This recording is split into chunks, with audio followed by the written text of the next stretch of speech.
Do you need x-rays before you start chiropractic care? I don't know. Would you like to know exactly what's going on with your spine before you let somebody start pushing down and moving bones around? That's what I would want for myself. And so therefore, that's how we take care of people at Core Chiropractic. So just this week, I had a patient come in who was complaining of a headache. I checked his spine. He was a much older gentleman.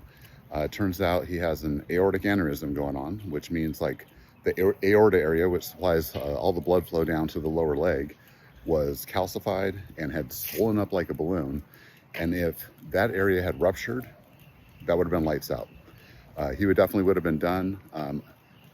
I think it's important to check via x-ray anyone's spine before I would ever consider adjusting them, with very few exceptions. So we don't typically x-ray kids, we don't typically x-ray pregnant patients, obviously, but the first chance we get to find out exactly what's going on with them and find out what's happening with their spine, the better. So we have patients in our office who are missing vertebrae, have extra vertebrae, have vertebrae that have fused together, have vertebrae that have slipped forward, have had surgeries that they didn't even necessarily know what that surgery was or how that affected their spine.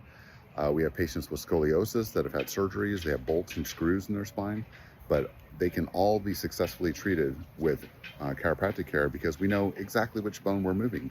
We know exactly which bone we're going to take back into place and try to help them and avoid all the bad areas.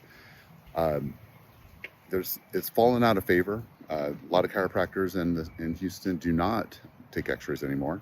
They're taught in school not to take x-rays, but any doctor that comes to work for us quickly figures out why we take x-rays. So very important thing to consider for your health, for your safety, to get the best possible chiropractic results, just get an x-ray before you start chiropractic care.